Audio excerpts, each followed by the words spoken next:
नमस्कार भैया बहनों। आज हम 8th क्लास का फर्स्ट चैप्टर है फसल उत्पादन और प्रबंधन, उसका अध्ययन करेंगे। इसमें सबसे पहले है फसल किसे कहते हैं। फसल एक भूमि का बड़ा भाग होता है जिसमें एक ही प्रकार के एक ही किस्म के पौधों को उगाया जाता है, जिसको फसल कहते हैं। और फसल है वो फसल का उत्पादन जरूरी क्यों होता है, इसका कारण है कि जो हरे पौधे होते हैं उनमें प्रकाश संश्लेषण की क्रिया होती है। क्लोरोफिल, पानी, कार्बन डाइऑक्साइड और सूर्य का प्रकाश, इन सब का उपयोग करके पौधे अपना भोजन है वो खुद बना सकते हैं, इसलिए इनको स्वपोषी कहते हैं। और जो बाकी जो जीव होते हैं पौधों को छोड़ के, वो सारे अपने भोजन के लिए पौधों के ऊपर निर्भर रहते हैं, इसलिए फसल उत्पादन है वो जरूरी होता है। उसके बाद इसमें आता है फसल के प्रकार। तो ऋतुओं के आधार पर फसल है वो दो प्रकार की होती है। एक नंबर है खरीफ की फसल, दूसरी है रबी की फसल। तो सबसे पहले आता है खरीफ फसल। खरीफ फसल क्या होती है, ये इसकी टाइमिंग होती है जून से सितंबर तक। जून से सितंबर के बीच में ये फसल उगाई जाती है और काटी जाती है, फिर उसका भंडारण किया जाता है। और ये उगाई जाती है वर्षा ऋतु में, क्योंकि ये जो फसल होती है उसको पानी की अधिक मात्रा में आवश्यकता होती है, इसलिए इसको वर्षा ऋतु में उगाया जाता है। इसके एग्जाम्पल हैं धान, मक्का और सोयाबीन, ये इसके खरीफ की फसल के उदाहरण हो गए।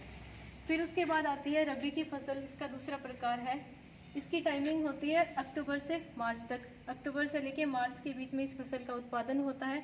इसके एग्जाम्पल हैं गेहूं, चना, मटर और सरसों, ये शीत ऋतु में उगाई जाती है।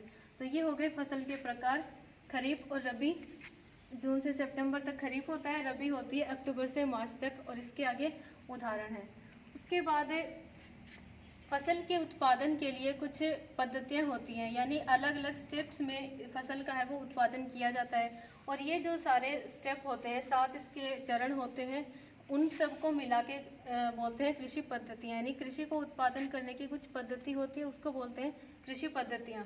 तो ये 7 चरण होते हैं। पहला है मिट्टी तैयार करना, दूसरा है बुआई, तीसरा खाद और उर्वरक देना, 4 नंबर पे आता है सिंचाई, फिर खरपतवार से सुरक्षा, कटाई, और लास्ट में इसका आता है भंडारण, यानी फसल को काट के बीजों को निकाल के उसको इकट्ठा करना भंडारण होता है।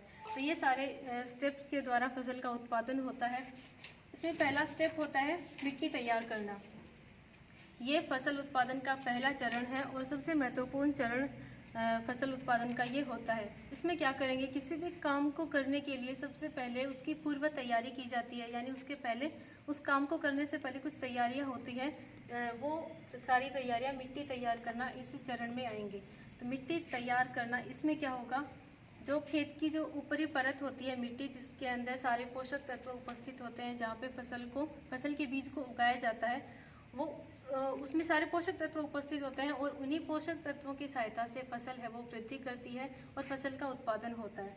तो इसमें होगा कि मिट्टी को उलट पुलट किया जाता है, यानी ऊपर वाली मिट्टी है उसको नीचे भेजा जाता है, और जो नीचे वाली मिट्टी होती है उसको ऊपर लाया जाता है। जिससे क्या होगा, जो मिट्टी के नीचे वाली मिट्टी की जो परत होती है उसमें जो पोषक तत्व होते हैं वो ऊपर आ जाते हैं, और उन पोषक तत्वों का जो फसल है वो उपयोग ले सकती है।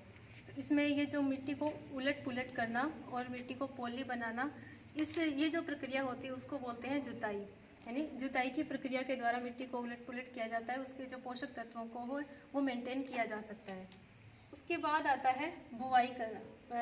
इसमें मिट्टी तैयार करना, इसमें अलग अलग प्रकार के औजार होते हैं, यानी किन किन साधनों के द्वारा हम लोग मिट्टी को तैयार कर सकते हैं। कुछ तो होते हैं पारंपरिक संसाधन, यानी पुराने टाइम में किस प्रकार से मिट्टी की जुताई की जाती थी, और कुछ होते हैं आधुनिक संसाधन। यानी आधुनिक संसाधन में वो आएंगे जिससे श्रम की भी बचत होगी और टाइम भी कम लगेगा। तो पुराने टाइम में किया जाता था हल के द्वारा। हल एक पारंपरिक औजार है, नीचे से वो तीखा होता है और ऊपर से एक हैंडल लगा होता है, जो पशुओं के द्वारा, गाय, भैंस, बैल जो भी है जिसके द्वारा वो खींचा जाता है। नीचे से वो तीखा होता है जो मिट्टी के अंदर जाता है, और नीचे वाली जो मिट्टी है उसको ऊपर लेके आता है। और आधुनिक जो विधियां हैं उसमें, आधुनिक विधियों में कल्टीवेटर की सहायता से मिट्टी की जुताई की जाती है। ट्रैक्टर के द्वारा संचालित मशीन होती है ये, इससे समय और श्रम दोनों की बचत होती है, और जो कार्य है वो भी आसानी से कम समय में हो सकता है। उसके बाद सेकंड स्टेप आता है बुआई करना, यानी मिट्टी तैयार करने के बाद उसमें फसल के बीजों को उसमें मिट्टी में गिराया जाता है, जिससे फसल का वो अंकुरण होता है। बुआई करने में भी जैसे मिट्टी तैयार करने में परंपरागत और आधुनिक संसाधन काम में लिए थे, उसी प्रकार से बुआई करने में भी आधुनिक और पारंपरिक संसाधन हैं, उनका उपयोग किया जाता है। इसमें पारंपरिक औजार में कुछ बैल के द्वारा बैल है वो उस संसाधन को खींचता है, और जो नीचे की तरफ जिससे बुआई की जाती है वो इस प्रकार से एक तिकोना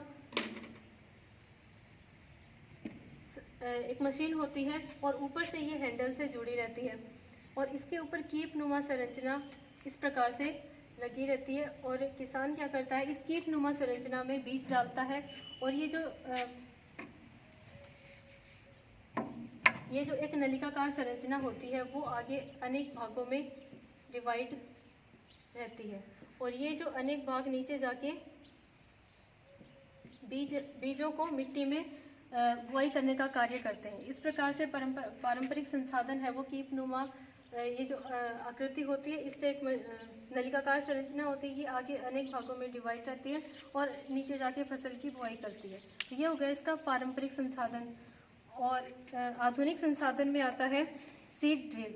ये एक मशीन होती है जिसकी सहायता से फसलों की बुआई की जाती है, और इसमें ट्रैक्टर की सहायता से ये भी संचालित होती है। इसमें भी उसी प्रकार से समय और श्रम दोनों की बचत होती है। इसका एक और इसका उपयोग होता है कि इससे जो बीज है वो मिट्टी में निश्चित दूरी पर और निश्चित दूरी में गिरने के बाद उसके ऊपर मिट्टी है वो वापस आ जाती है, जिससे क्या होता है जो बीज मिट्टी में हमने बोए हैं उनकी सुरक्षा करता है, पक्षियों से पशुओं से उस बीज की सुरक्षा हो जाती है। तो ये जो सीड ड्रिल मशीन होती है ये निश्चित दूरी के ऊपर बीज है उनको गिराती है, और ये भी सुनिश्चित करती है बाद में कि वो जो बीज हमने बोए उसके ऊपर मिट्टी आ जाती है और उस फसल की जीव जंतुओं से सुरक्षा करती है। उसके बाद तीसरा स्टेप आता है खाद और उर्वरक देना। किसी भी जीव या जंतु को बढ़ने के लिए कुछ पोषक तत्वों की आवश्यकता होती है। वो पोषक तत्व मिट्टी में उपस्थित होते हैं। अगर उस मिट्टी में किसी भी कारण से जो पोषक तत्वों की कमी हो जाती है तो उसको पूरा करने के लिए खाद और उर्वरक दी जाती है। तो खाद और उर्वरक में वो सारे पोषक तत्व उपस्थित होते हैं जिससे फसल है वो अधिक मात्रा में उत्पादित हो सके। खाद है वो प्राकृतिक रूप से बनी होती है, और उर्वरक है वो मनुष्य के द्वारा बनाई जाती है फैक्ट्रियों में। तो खाद में ह्यूमस की मात्रा भी अधिक होती है और उर्वरक में ह्यूमस की मात्रा कम होती है। इसलिए दोनों में से खाद का उपयोग करना ज़्यादा लाभदायक हो सकता है, क्योंकि ये फसलों और मनुष्य दोनों को कोई नुकसान नहीं पहुंचाते। और उर्वरक है वो जब उर्वरक को डाला जाता है खेत में तब ये लाभ पहुंचाती है, लेकिन अगर इसका अधिक समय तक उपयोग किया जाए तो ये है वो मिट्टी की जो जल धारण क्षमता है और पोषक तत्वों को धारण करने की क्षमता को कम कर देती है। इसलिए इन दोनों में से खाद का उपयोग करना अधिक लाभदायक होता है। धन्यवाद।